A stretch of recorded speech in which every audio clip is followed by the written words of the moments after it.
عزیز دوستوں، بزرگوں اور بھائیوں، قرآن مجید نے دو چیزوں پر بڑا زور دیا ہے۔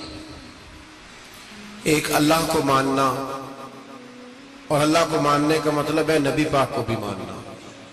اللہ کو ماننے کا مطلب ہے کتابوں کو بھی ماننا، قرآن پاک کو بھی ماننا۔ لیکن دو باتیں آپ کو زیادہ ملیں گی، ایک ایمان، اور اس کے بعد سب سے زیادہ زور ہے ایمان بالآخرت پر۔ آخرت کو مانو۔ وَمِنَ النَّاسِ مَن يَقُولُ آمَنَّا بِاللَّهِ وَبِالْيَوْمِ الْآخِرِ وَمَا هُمْ بِمُؤْمِنِينَ۔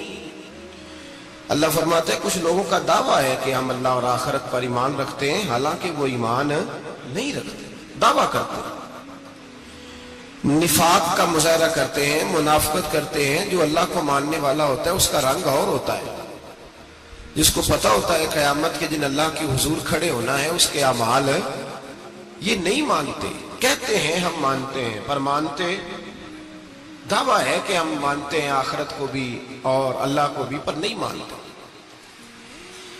قیامت قائم ہونا ضروری ہے۔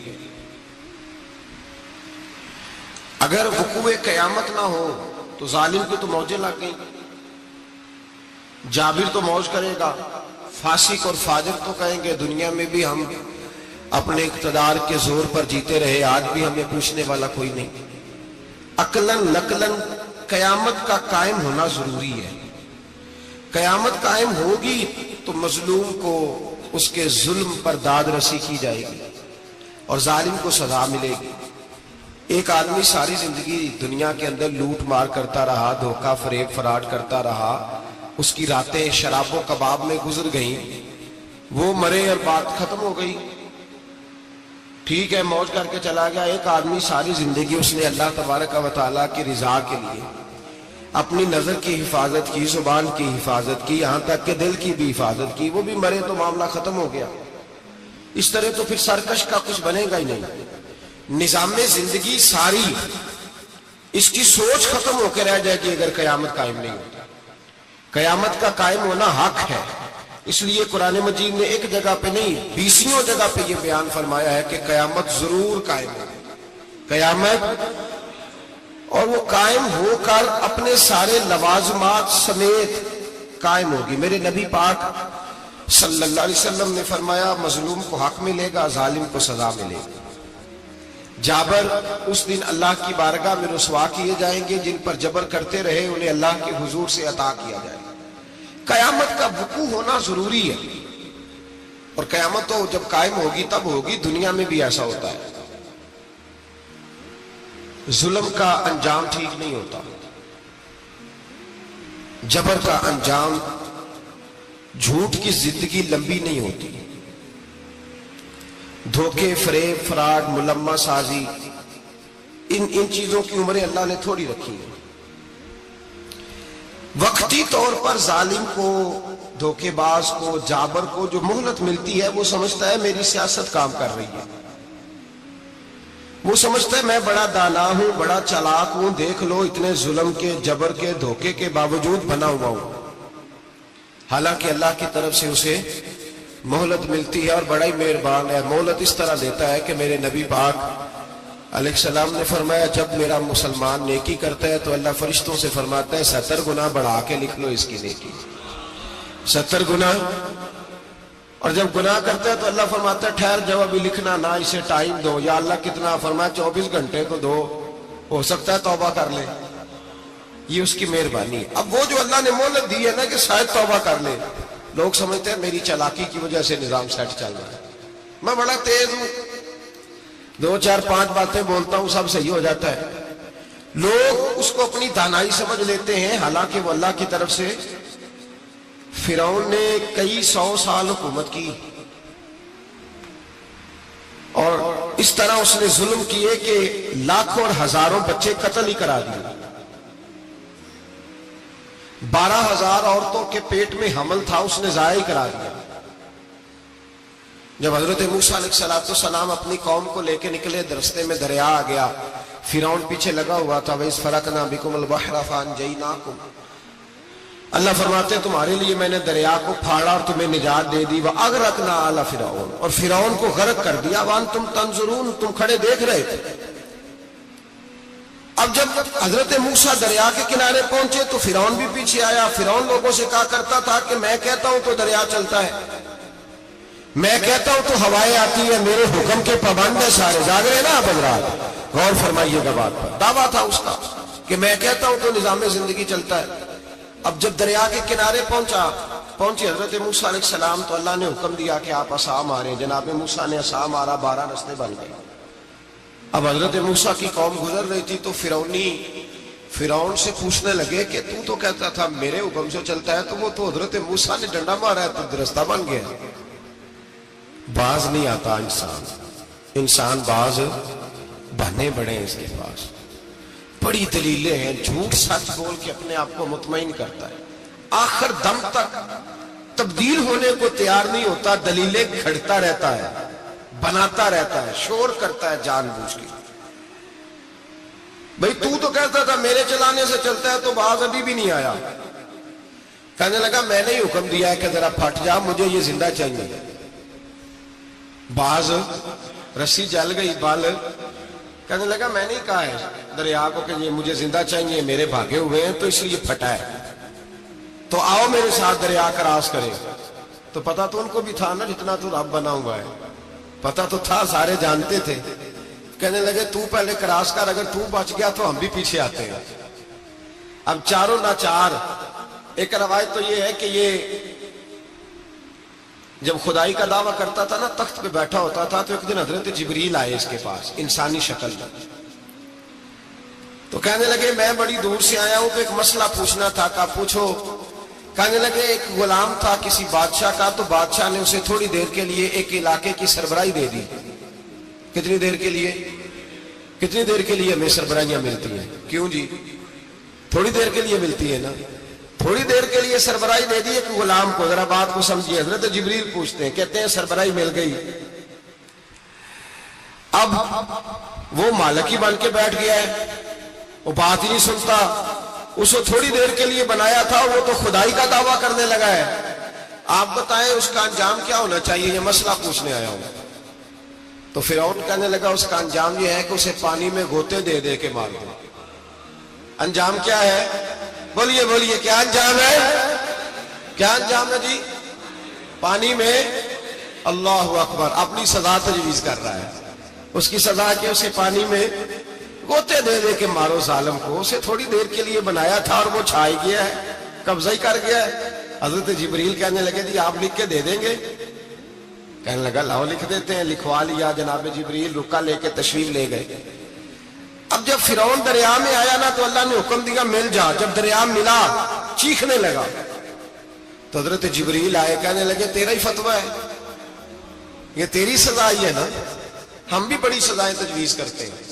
یہ جھوٹا ہے جی, اس کا تو فلانا علاج ہونا چاہیے, تو اگر تو جھوٹ بولے تو یہ فلانا بڑا جاور ہے جی, اس کے ساتھ اس طرح ہونا چاہیے, تو اگر تو یہ کام کرے تو جو سزا تو لوگوں کے لیے تجویز کر رہا ہے تو اپنے بارے میں بھی سوچ. اب جب گوتے آئے نا, آخری وقت دیکھا وہ فرعون جو کہتا تھا میری مرضی سے دریا چلتا ہے. علامہ صاوی نے تفسیر صاوی میں لکھا ہے تڑپ کے رونے لگا. جب یہ مزاج ہے, ایک دفعہ اوپر آتا ہے آدمی جب دریا میں جاتا ہے, اوپر آیا تو چیخنے او میرے حواریوں خدا کا واسطہ مجھے بچاؤ. کہنے لگے تو کہتا تھا میری مرضی سے چلتا ہے. بے بسی ہے, تڑپتا ہے, روتا ہے. وارث شاہ مان کری نہ وارثاں دا, رب بے وارثہ کر کے مار دائی. تڑپ رہا ہے, چلا رہا ہے, کوئی مدد کو نہیں پہنچتا. اب جب آخری ہوتا آیا تو کہنے لگا آمنا میں رب موسیٰ و ہارون, میں موسیٰ کے رب کو بھی مان گیا, ہارون کے رب کو بھی. اللہ نے فرمایا نہیں, اب تیرا ماننا قابل قبول ہے. اس وقت ماننا تھا جب تجھے مہلت دی تھی, جب تو جوان تھا.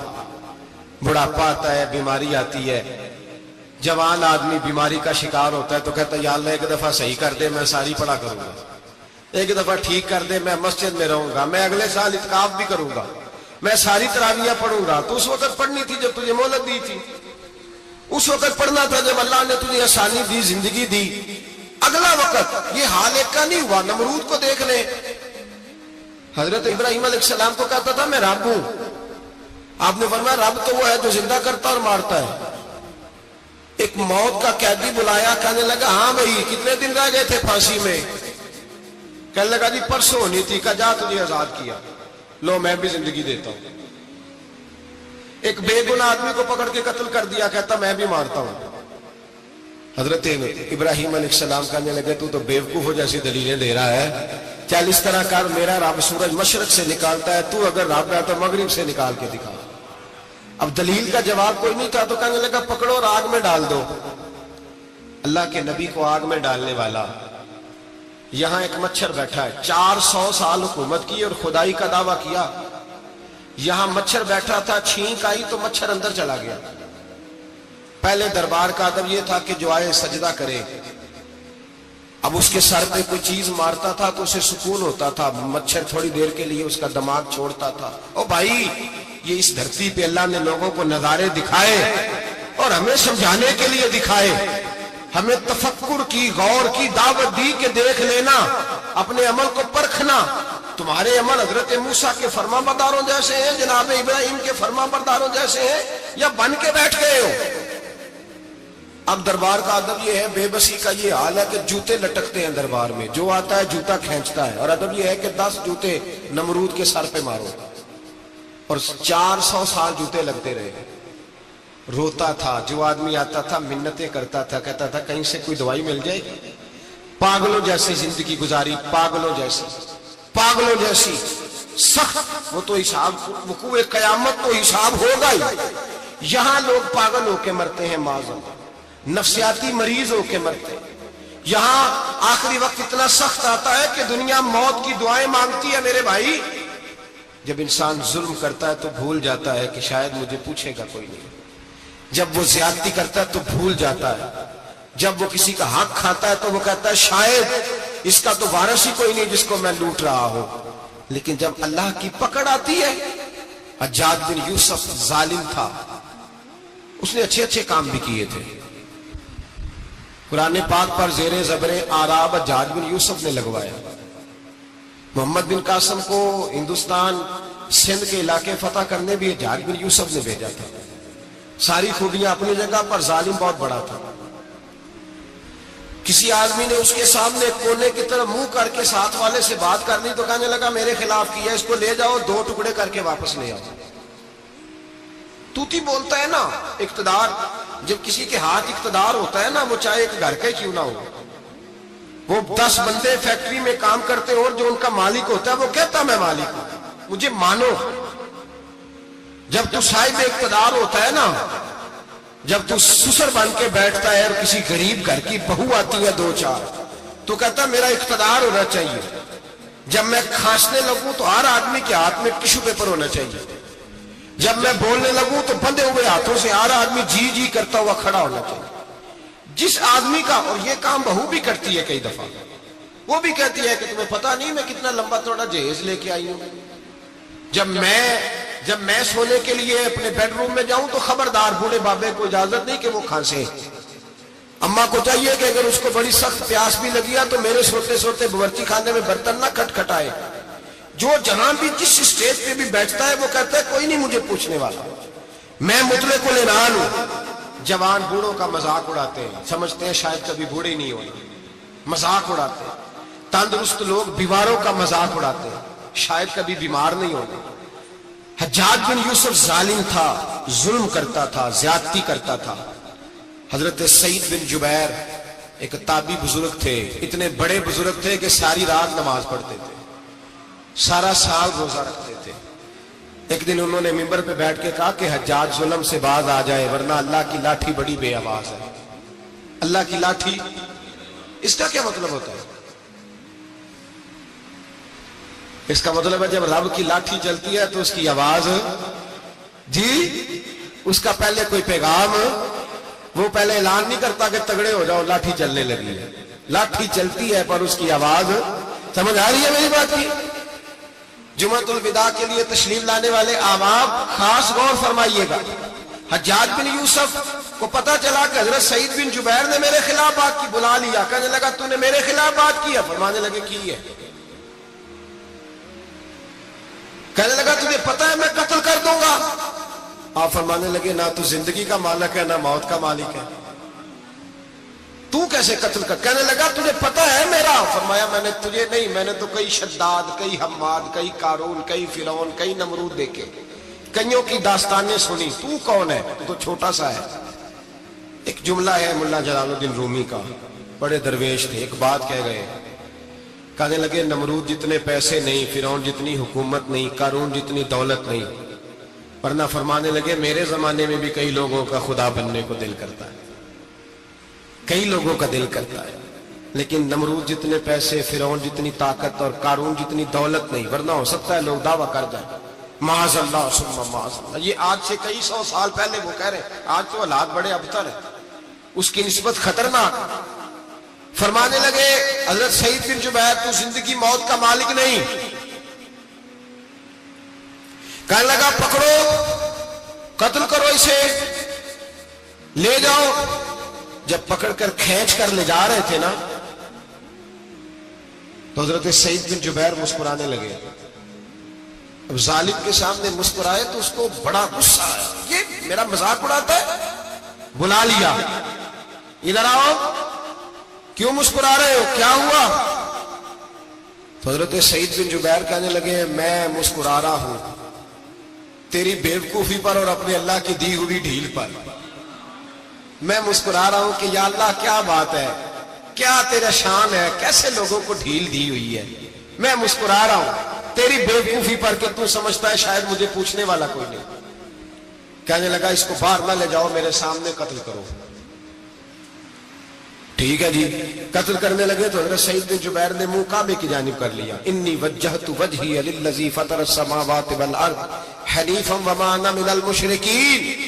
جب آپ نے یہ آیتیں پڑھی نا کہ میں نے منہ کر لیا ہے اپنے رب کی جانب، کرو مجھے قتل، کہنے لگا نہیں نہیں، اس کا منہ پھیرو، کعبے کی طرف ہو کہ قتل نہ ہو۔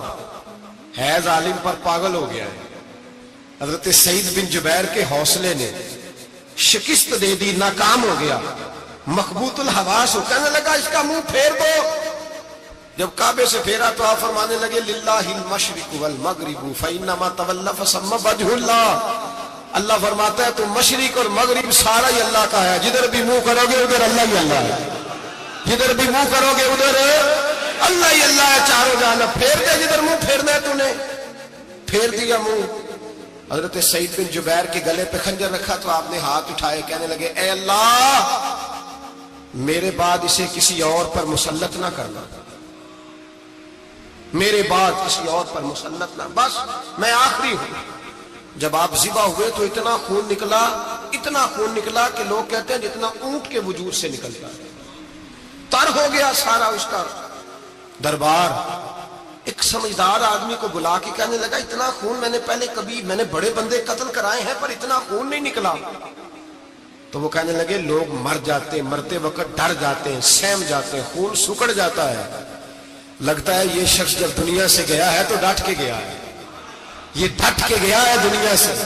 حجاج بن یوسف رات کو سویا تو تڑپ کے اٹھا، کیا ہوا؟ گھر والے کہنے لگے کیا ہوا؟ کہنے لگے سعید بن جبیر خواب میں آیا اور کہتے ہیں اٹھ مجھے بتا تو نے مجھے کیوں قتل کیا، بتا کیوں مارا۔ اگلی رات پھر سویا تو وہی خواب، پھر سویا تو وہی خواب۔ گناہ نفسیاتی مریض بنا دیتا، ظلم تجھے مخبوط الحواس کر دیتا۔ جب تو زیادتی کرتا ہے تو اللہ فرماتے ہیں کہ تو اللہ کو بھولتا ہے، اللہ تجھے اپنا آپ بھلا دیتا، پھر تو بھول جاتا ہے، پھر تو سیدھے رستے پہ چلتا ہے پر بھٹک جاتا ہے، پھر تو صحیح رستوں کا تعین کر کے بھی گمراہ ہوتا ہے، پھر تو روز وہی گاڑی چلاتا ہے پر اب جب تو بریک لگاتا ہے تو نہیں لگتی۔ جب گناہوں کے ساتھ تو مخبوط الحواس ہوتا ہے تو روز وہ کاروبار کرتا ہے، لیکن جب تیرے گناہ تجھے گھیر لیتے ہیں پھر اسی کاروبار میں تو نقصان اٹھاتا ہے۔ حجاج بن یوسف تڑپتا ہے، روتا ہے، یہاں تک کہ بیمار ہو گیا، پیٹ میں درد ہوتی ہے، پتہ نہیں کیا ہوا، تکلیف ہوتی ہے، پتہ نہیں، سارے حکیم، طبیب، ڈاکٹر کوئی نہ سمجھ سکا کہ بیماری کیا ہے۔ جو بیماریاں خدائی ہوتی ہیں ان کا لوگوں کو پتا، جو آزمائشیں رب کی جانب سے ہوتی ہیں وہ ڈاکٹروں کے ہتھے نہیں چڑھتی، جو تکلیفیں اللہ دیتا ہے ان کا حکیم طبیب علاج نہیں کر پاتے، مشکل، اور شفا اسی وقت ہوتی ہے جب اللہ دینا چاہے۔ اور جب رب ہی دینا نہ چاہے تو بڑے بڑے ڈاکٹر کہتے ہیں کہ ہمارے بس کی بات نہیں رہی. بغداد سے حکیم آئے, پیٹ دیکھا, کہنے لگے نہ تیرے معدے میں کوئی دقت ہے, نہ تیرے جگر میں, نہ کسی اور جگہ, ماجرا کیا ہے؟ ایک آخری علاج ہے, آخری. وہ کیا؟ گوشت کا چھوٹا سا ٹکڑا دھاگے کے ساتھ باندھ کے منہ میں ڈالا, اور پھر ایک باریک سا تنکا لے کے اس کو اندر ڈالنے لگے گلے میں. وہ گوشت کا ٹکڑا جب حلق کے اندر اتر گیا, اس حکیم نے واپس کھینچا تو کیسے ایسی بدبو آئی جیسی کبھی سونگی نہ تھی. جانور کیڑے مکوڑے لگے ہوئے باہر نکلے, اور جب دیکھا تو جتنے محل میں لوگ بیٹھے تھے چلاتے ہوئے نکل گئے کہ یہ کیا مصیبتیں ہیں. حکیم بھی اٹھ کے دوڑنے لگا. کہا تجھے کیا ہوا؟ کہنے لگے حجاج تیری بیماری زمینی نہیں, تیری مصیبت زمینی نہیں. کہا میری مرض تک تم کیوں نہیں پہنچ پا رہے؟ تو کہنے لگے لگتا ہے تو بد دعا کا مریض ہے, لگتا ہے تو ظلم کا مریض ہے, تو جبر کا مریض ہے. تڑپتا رہا, سسکتا رہا. ایک وقت وہ بھی آیا کہ گھر والوں نے کمرے میں بند کر کے تالا لگا دیا, دیوار سے ٹکرے مارتا. او بھائی, جو گناہوں کے بیمار ہوتے ہیں انہیں شفا نہیں ہوتی, جو ظلم جبر بربریت کے بیمار ہوتے انہیں سکون قلبی میسر نہیں آتا. دوائیاں ان بیماریوں کی بنی ہوئی ہیں جو بیماریاں زمینی ہیں, جو بیماریاں خوراک کی بد پرہیزی سے ہوتی ہیں, جو گناہوں کی بد پرہیزی سے ہوتی ہیں. ان کی بیماریاں, ان کی شفا توبہ ہے, ان کی شفا رجوع اللہ ہے, ان کی توبہ اللہ سے معافی مانگنے سے شفا ہوتی ہے. حجاج جب مرنے لگا تو بلایا, یہ رنگ بھی ذرا ملاحظہ کیجیے گا, دو چار قریبیوں کو بلایا. پتا ہوتا ہے نا اپنے کرتوتوں کا آدمی کو, پتا سارا ہے سردار مکیتی ہے, جب پتا ہوتا ہے سارا. بلا کے کہنے لگا جب میں مر جاؤں تو مجھے رات کو دفن کرنا. کیوں بھائی عورت ہے؟ کہنے لگا نہیں رات کو دفنانا. ٹھیک ہے رات کو دفنا دیں گے. پھر کہنے لگا جب صبح ہو جائے تو صبح ہونے سے پہلے پہلے میری قبر زمین کے برابر کر دینا, نشان مٹا دینا.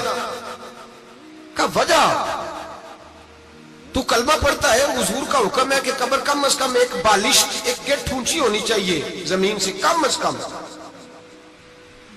تو تیری قبر مٹا دے. وجہ پتا ہوتا ہے اپنے ظلموں کا. کہنے لگا مجھے پتا ہے لوگ میرے مرنے کے بعد میری قبر بھی نہیں چھوڑیں گے. دنیا میں تو میرے جبر کی وجہ سے کوئی آ نہ سکا, لیکن میری قبر بھی لوگ جنازوں میں باتیں شروع کر دیتے. جنازوں میں نے ایسی بھی داستانیں سنی ہیں کہ کوئی مرا تو لوگ جوتوں کا ہار قبر پہ ڈال آئے. نہیں بھائی, تو جب زندہ تھا تو تیرے جبر ظلم کی وجہ سے نہیں کو بول سکا. ایک تو ہے قیامت میں حساب ہوگا, یہاں دنیا میں حساب ہونے لگتا ہے. اتنی لمبی زبانیں لوگوں کی لٹک کر مرتے وقت باہر نکل آتی ہیں. دعا کریں, جمعہ ہے, اللہ تعالیٰ ایمان کی موت عطا فرمائے. دعا فرمائے رب تعالیٰ, اللہ تبارک و تعالیٰ توبہ کر کے جانے کی توفیق عطا فرمائے. جاگے جاگے اور سنے اور دعا کرے, اے اللہ تو ہمیں ظلم سے ویسے ہی محفوظ فرما. اگر ہم زیادتی کرنے لگے تو اے اللہ ہمیں اس سے منع فرما, ہمیں اس سے تو یہ توفیق دے کہ ہم باز آ جائیں اس گناہ سے. میرے بھائی, ایک تو دنیا میں سزا ہے, پھر قیامت کی سزا ہے, اور وہ زیادہ سخت ہے, وہ زیادہ سخت ہے. ہم لوگوں نے نا ہیلے بہانے بڑے بنائے ہوئے ہیں. بینک کے ساتھ کاروبار کرنے والا کہتا ہے نہیں نہیں مجبوراً لیا ہے, مجبوراً. مر رہا تھا تو آخری لبوں پہ تھا تو جائز ہے, جائز ہے. اس وقت جب تجھے کھانے کو لقمہ نہ لگے تو حرام کھانا بھی جائز ہے. کیا دقت تھی؟ کیوں اللہ رسول کے مقابلے میں کھڑا ہوا تو؟ کیوں سود کا دھندا کیا؟ کیا تکلیف تھی؟ کہاں تو الجھ گیا تھا؟ ہم جان بوجھ کے اپنے لیے جہنم کٹھی کرتے ہیں, پھر کہتے ہیں سکون نہیں زندگی میں. کہاں سکون آئے گا؟ کیسے آئے گا؟ ہم نے خود آگ لگائی ہے چمن میں اپنے. جو قیامت کی سزا ہے, میرے نبی پاک علیہ السلام نے فرمایا رب تمہیں سامنے کھڑا کرے گا. اور کس طرح کھڑا کرے گا؟ فرمایا لوگوں کے وجود سے کپڑے اتر جائیں گے, زمین اس طرح دہکے گی جس طرح تانبا زمین پہ رکھا جائے اور آگ جلائی جائے. تانبا دیکھا آپ لوگوں نے؟ یہ بھی گرمی گزری ہے نا, تو فرش پر جب سورج پڑتا تھا تو ننگے پاؤں چلا نہیں جاتا تھا. صحیح کہہ رہا ہوں؟ ننگے پاؤں بچے کا پیر زمین پہ لگتا ہے تو چیخ اٹھتے ہیں، کہتے ہیں وہ جل گیا پیر، حالانکہ یہ فرش دنیا کے. اور اگر تانبے کے اندر خاصیت ہے کہ اگر کوئی دھات جلدی اور زیادہ گرم ہوتی ہے تو وہ تانبا ہے. میرے نبی نے مثال دی تو اس کی دی جو سخت تھا، فرمایا تانبے کی طرح زمین تپائی جائے گی اور پھر ننگے پاؤں رب تمہیں کھڑا کرے گا. آج سورج کی پشت تمہاری جانب ہے، قیامت میں منہ تمہاری جانب ہوگا. نیزہ آپ نے دیکھا ہوگا، نیزہ ہوتا تھا. فرمایا یہ جو تم نیزے دیکھتے ہو صرف 1.25 نیزے کے برابر سورج قریب آ جائے گا اور پھر اللہ تمہیں سامنے کھڑا کر کے تم سے سوال جواب کرے گا. اور حضور نے کہہ دیا ہے تو اب کسی نعت خواں کے کہنے سے بات بدل سکتی، کسی پیر کے کہنے سے جملہ بدل سکتا، کسی خطیب کے کہنے سے فکر نہ کرنا، وہ سامنے جنت پڑی ہے. اب بات بدل سکتی. خدا کی رحمت پر بھروسہ رکھنا ضروری ہے، نبی پاک کی شفاعت کی امید رکھنا، بولیے. لیکن جو حضور نے بیان کیا ہے اس کو ماننا بھی یہ بھی ضروری ہے. میرے نبی پاک نے فرمایا اللہ تم سے حساب لے گا اور اللہ پوچھے گا، تم نے جواب دینا ہے. حضور کس کس شے کا؟ فرمایا جو پہنتے ہو اس کا جواب نہیں دینا، جو کھاتے ہو اس کا جواب نہیں دینا، جو اللہ کے رستے میں دیتے ہو اس کا جواب، باقی ہر شے کا جواب دینا ہے. ادھر جو پلاٹ ہے اس کا بھی جواب دینا ہے، اور جو جی وہ جو بچوں کو پیسے بتائے ان کا بھی جواب دینا ہے، جو چھپائے ہیں ان کا بھی. ثم لتسألن یومئذ عن النعیم. جو کمیٹی اپنے محلے میں ڈالی ہے اس کا بھی جواب دینا ہے، جو سسرال کے علاقے میں ابا جی سے چوری ڈالی ہوئی ہے اس کا جواب بھی، سب کا جواب دینا ہے، تمام حساب کتاب. اور اللہ فرماتے ہیں میں سامنے کھڑا کر کے ہر سوال کا تجھ سے جواب، تجھے ہر سوال کا جواب صاحب. اچھا یہ جو بڑے لوگ تھے وہ حساب سے ڈرتے تھے، ہم چھوٹے لوگ ہیں ہم حساب سے ہم نہیں ڈرتے، ہم کہتے ہیں دیکھی جائے گی. بڑے لوگ جو تھے وہ حساب سے. حضرت ابو بکر صدیق دعا کرایا کرتے تھے، دعا کرو اللہ مجھ سے حساب نہ پوچھے. حضرت عمر فاروق رضی اللہ تعالیٰ عنہ اپنے بیٹے سے کہتے تھے بیٹا اپنے باپ کے لیے رحمت کی دعا کرنا، میں درگزر والا ہوں، میں حساب والا کوئی نہیں. بڑے لوگ ڈرتے تھے، بڑے لوگ. حضرت عثمان غنی قبر پہ کھڑے ہوتے تھے تو داڑھی آنسوؤں سے بھیگ جاتی. غلام کہتے ہیں حضور 3 دفعہ نبی پاک نے آپ کو جنت کی بشارت دی ہے، 3 دفعہ بشارت دی ہے، تو آپ کیوں اتنا روتے ہیں؟ عثمان غنی فرماتے جس رسول نے مجھے جنتی کہا ہے اسی محبوب نے مجھے فرمایا تھا عثمان قبر آخرت کی منزلوں میں سے پہلی منزل ہے. اور آپ فرماتے میرے تو کمرے میں دیا گل ہو جائے تو مجھے ڈر لگتا ہے، اس میں تو مکمل اندھیرا ہے. آپ فرماتے کھڑکیاں بند ہو تو دم گھٹنے لگتا ہے، اس کو تو دروازہ ہی کوئی نہیں، روشن دان تک نہیں. بھائی جو بڑے تھے وہ ڈر رہے تھے. مولا علی شیر خدا نماز کا وضو کر کے کانپتے تھے، کانپتے. علی آپ مرحب کے سامنے نہیں کانپے، خیبر کا دروازہ اکھاڑتے نہیں کانپے، بدر احد خندق حنین اور خیبر میں نہیں کانپے، تو یہاں آپ فرمانے لگے مالی کے سامنے جاتے ہوئے ڈر آتا ہے. بڑے لوگ کانپتے تھے، بڑے لوگ. آج کون سا جمعہ ہے؟ سارے بولیے. حالانکہ یہ اگلے سال دوبارہ آئے گا، ہمارا نہیں پتا کہ ہم ودا ہو جائیں کہ کیا بنے. یہ کون سا جمعہ ہے؟ آیا جمعہ تو ودا، آئے ہم. آج ایک فکر لے کر کے جانا، ایک سوچ. جہاں روز رات کو بیٹے کی ٹینشن، بیٹی کی ٹینشن، بھائی کی ٹینشن، پوتے کی ٹینشن ہوتی ہے نا، ایک ٹینشن اور اپنے آج ایک ٹینشن بڑھا لو، قبر کی ٹینشن پیدا کر لو، قیامت کی تھوڑی سی فکر کر لو، تھوڑی سی ایک لمحے کے لیے ہی صحیح تھوڑا خیال پیدا کرے. حضرت حسن بصری نام سنا ہوا ہے نا، یہ حضرت علی کے شاگرد ہیں، نبی پاک کے گھر میں آ جاتے تھے کئی دفعہ، بچے تھے جب. حضرت حسن بصری تابعی ہیں. فرماتے خانہ کعبہ میں عمرہ کرنے گیا، طواف کعبہ کر رہا تھا تو بڑا عجیب منظر ہوا، رات کی تنہائی ہوئی. اس وقت کئی دفعہ طواف بند بھی ہوتا تھا اس لیے کہ رش کم ہوتا تھا تو رات کو سب سو جاتے. کہتے رات ذرا گہری ہوئی تو لوگ اپنا اپنا خیمہ لے کے جاتے تھے. اب تو ہوٹل ہے نا تو خیمے لگتے تھے، لوگ خیمہ لے کے جاتے تھے، جہاں جگہ ملتی تھی خیمہ لگا کے رہتے تھے. فرماتے میں رات کو سویا خیمے میں، ایک دردناک آواز آئی، میٹھی ہے دھیمی ہے پر درد بڑا ہے. کوئی رونے والا رو کے کہتا ہے اللہ